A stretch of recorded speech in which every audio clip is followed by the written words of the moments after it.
It is my pleasure to introduce Justin Hall. Justin is the founder of Custom Training Solutions. Justin is going to lead us today on an exploration of our leadership and work styles. Justin brings with him not only a true passion, but also 20 years of experience in manufacturing and operational development. Please join me in welcoming Justin Hall.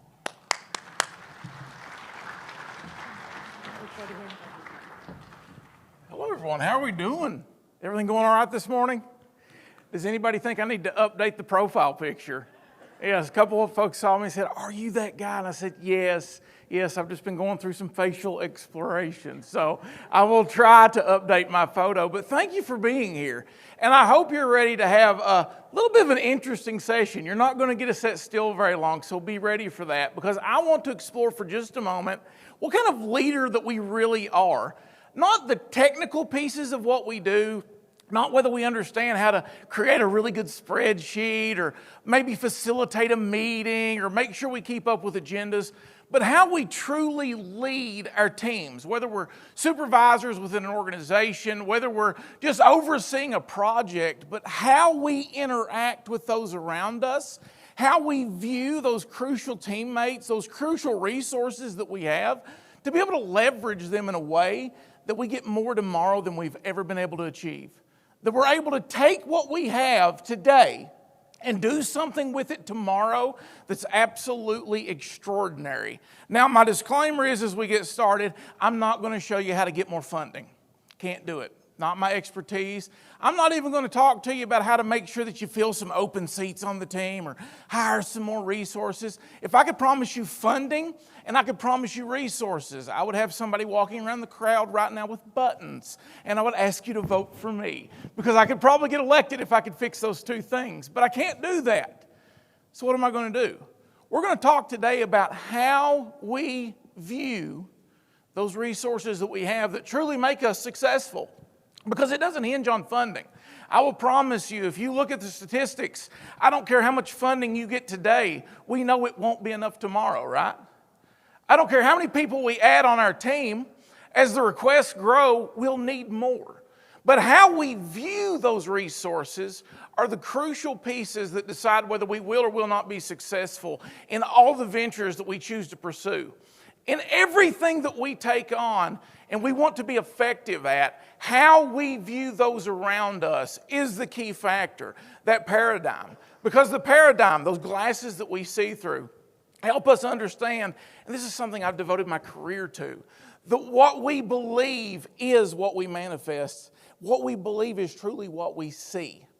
Now, that's a lot of really cute quotes and a lot of nice words, but how are we going to do something about that to help you see my vision? Everybody stand up. Yeah, I told you this is going to happen. This is going to be different. Everybody stand up.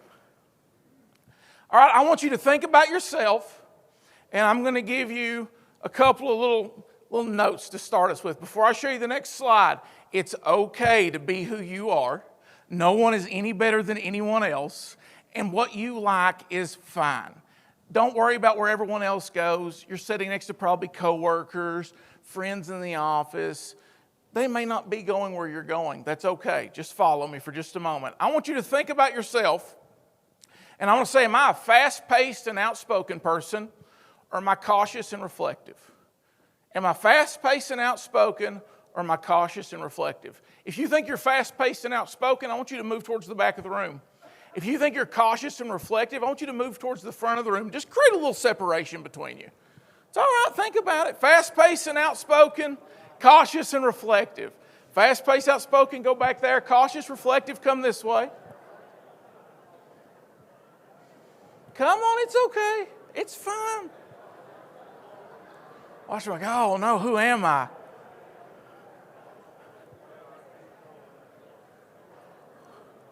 All right, everybody kind of thinking about who they are. Put a little bit of separation between you. If you're cautious and outspoken, come on up. All right. Now we've created two different groups. Some of us believe ourselves to be fast-paced and outspoken. If you're not sure, ask someone, they'll probably tell you. Some of us say, well, I'm more cautious and reflective. You're the ones that took a little bit to move. All right, we're going to do one more separation, and then we're going to get really to the meat of what I want to talk about. All right, I'm going to ask you to do one more group separation. For the fast-paced and outspoken, if you think you're accepting and warm, I want you to just gravitate this way. If you think that you're questioning and skeptical, I want you to move this way. There's nothing wrong. No one gets beat up. I promise. Everybody's great. Same thing for the cautious and reflective. If you think you're accepting and warm, you're going to create a group over here. So you're cautious, but you're accepting and warm. This side, if you're cautious, but you're questioning and skeptical, move over here. I love it when a plan comes together. Biggest fear of a facilitator is no one moves. All right, we're getting there. Some are still moving. I can tell it's the cautious crowd. Now, as you settle where your area is, you're going to notice like-minded individuals around you.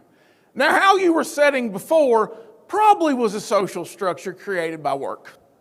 Either you had the same title, you worked in the same department, you were out of the same county, something pulled you together in that table. That was not reflective of social structure. When we talk about social structure, that's who we hang out with when we leave the office. That's who shows up for the cookout. That's who goes out to the restaurant, has a few drinks maybe on the weekend, whatever you do. This is what that looks like today. We gravitate generally towards like-minded individuals. Now, there's nothing wrong with that. There's nothing wrong with being who you are. If you're fast-paced but you're questioning, you're no better or no worse than someone who's cautious but accepting. That's perfectly fine. But many times what happens is we allow our individual social structures to bleed into our preferences in the workplace. If we're leaders today and we stand in a workplace, we inherently bring in these preferences that we see today. We begin to look at our resources through our lens. Now, is that a problem? I charge you that it is, because it causes us to begin to minimize our return on investment for those around us. Not because we think they're bad people, not because we believe we're smarter than they are. I hope we don't believe that. But because we want people to act and do and think and to move the way that we prefer it, the way we perceive it. It's the biggest pitfall of leadership today. Those enthusiastic people back in this corner, you're outspoken and you're upbeat and you're positive. That's where I go, by the way. That is actually my area, if it's hard to believe by now. We believe that we love. We're driven by persuading others and initiating change and sharing enthusiasm for ideas. But there's people down in this corner, we kill them. The leaders in this corner love because they love accuracy and they're cautious and they're reflective. There's nothing wrong with that. But we love them working out ideas independently. We love efficient systems. We love to catch errors, and we love to follow those design paths that we've created. So we have an I who's managing a C, and this is part of DISC. I'll show you what that is later if you want to talk to me after the session. But we have an I managing a C, and the C is told what to do. And they're like, come on, let's do it. And the C's like, well, give me a minute. I need a spreadsheet. Hang on. I need numbers. And the I manager is going, but listen, this is awesome, and this is an opportunity. And the C goes, but is what we're doing broke? And now the water cooler conversation happens. You've got two managers by the water cooler or two supervisors, or you're at a conference and you're talking about them just before me. When I got up, I hope you were. Not because they're bad people, but because now you feel guilty. And you're going, listen, I've got Pat back at the office and I'm trying to move and just seems just lazy. Just won't move. I'm ready to go. We've got enough. And they're like, well, we need to have another meeting. I don't think they just want to do it. They're pushing against it because it's not their idea. This group's over here. I hope you're guilty too. And you're talking about the ones back at the office that are just different. They're not bad people. You're not saying they're bad people. I'm not saying that. You're not bad people for doing this. You're human. There's nothing wrong with being human. You didn't spend your life studying the science, so it's okay. Now, if you leave here today and do bad, I don't know. But you're saying, listen, Steve is trying to push to do this thing and wants to do it tomorrow, and he's reckless or she's reckless, and they're just trying to throw things together and they're lazy. They don't want to put the effort in. I've not even seen a spreadsheet. And we got the group over here. I won't leave anybody out. We got the group over here that just wants everybody to get along. We're cautious and we're positive, and we're like, Pat's okay, Steve's okay, leave them alone. And when someone pushes against that, then we get uncomfortable. This group, you're not left out. This group is the one that is fast-paced, and you're cautious as well because you want to make sure things are right and they're analytical and they're done exactly. And you don't need all the details from this one, and you don't want all the enthusiasm. You just want the facts. And you talk about the one in your office that says, God, they're just too emotional. They're absolutely... When honestly today we want the exact same thing. But what gets in the way of that progress with our team is the paradigm. It's how we view the intent of those around us. If you're in this room and they're on your team and they are good at what they do, that's a disclaimer. If they're bad at what they do and you've not given them, this is my favorite from my HR life, you've not given them an opportunity to be successful elsewhere, that's your fault.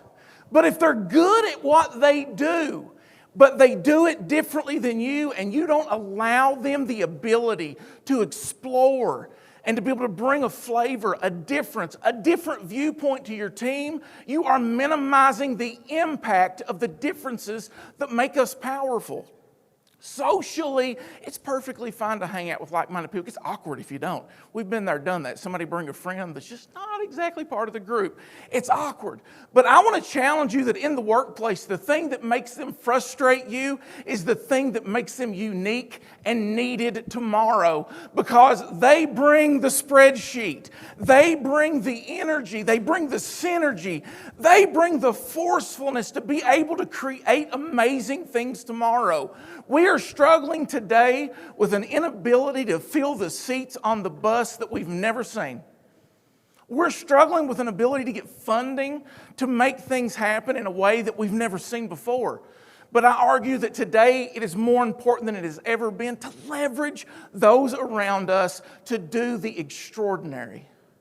Because I know today that teams are capable to produce and to create and to be more than they've ever been if we can do one thing as leaders, and that is step out of the way of genius.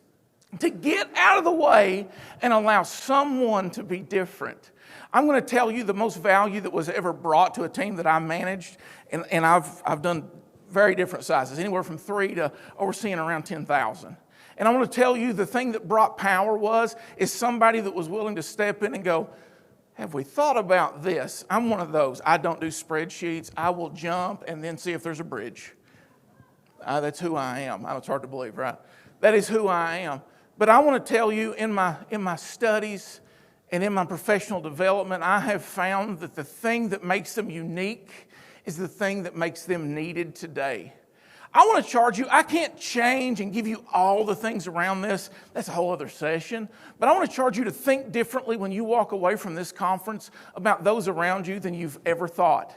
To be able to look at them and appreciate the thing that makes them unique in your team. To be able to give them the autonomy, to be able to be extraordinary tomorrow. Because I want to tell you today that is the job of leaders. It's not to make sure we manage. We use the word management. We use the word supervision. We use the word oversight to talk about what we do. But there's no effectiveness in oversight. That is me making someone else do what I would have done if I had had time. But I charge you today to be a leader. To think tomorrow that my goal is not to do it all. It's not to know it all. But it's to allow someone else to be amazing. I want to tell you today, if your actions inspire others to dream more, if you can help others learn more, do more, and become more, I want to tell you today that you are truly a leader. Look around the room. These individuals come from different backgrounds, and they have different perspectives, preferences. Some of them hate the way you do things. You're probably hating the way they do them too. Does that make them any less powerful, any less crucial, any less capable? No. It's the same way in our teams. One of the hardest things I had to learn in management is the power of a team was the individual. It wasn't from the top down or the bottom up. You see all kinds of models around that. They talk about bottom-up management styles. And I don't disagree with the concept of the servant leader. That is a real thing. Other ones talk about, kind of the pyramid style, and you get the leader up here, and they dictate, and it just kind of rolls downhill. But I argue today that the power of your teams comes from every individual and the thing that they bring that you don't have. The perspective that you didn't think of. The one thing that they want done that you don't care about before you put send on the email. That's the power of a team today. When I ask you the question of what kind of a leader you are, I also ask you the question, what kind of leader do you want to become? Do you want to dictate the roles and the goals of those around you? Or do you want to be able to identify the talent that you have and give them an opportunity to be more than they ever thought they could be? To take that opportunity to stand in a place to support those around you and quit forcing them to do what we want done, but to allow them to have a vision. That's our goal. Some of you have been in some of my sessions. I talk about a vision, but to give them a vision and empower them to create that own journey. That is the power of a leader. Do you want to get more done tomorrow with less money? You probably don't want to. I'm not going to make you answer that. But are you going to have to get more done tomorrow with less money? Absolutely. Are they going to be able to fix your resource problems? I don't know. The next speaker is going to talk about it. I hope she's got something. I'll take notes on that. They're probably not going to fix them tomorrow. But the one thing that we can do is to begin to leverage the resources that we have in a way that we never thought possible. And that's by giving them an opportunity to bring that uniqueness, to bring their preferences, to bring their individualities, to bring their personality, to create something amazing. That's something called synergy. Synergy isn't my way or your way. Synergy is called a higher way. It comes from Franklin Covey. It's not 1 + 1 = 2, but it's 1 + 1 = 3 and 5 and 7 and 8. And that can only come when, as leaders, we're willing to step out of the way and allow someone to do something extraordinary. Thank you for your time.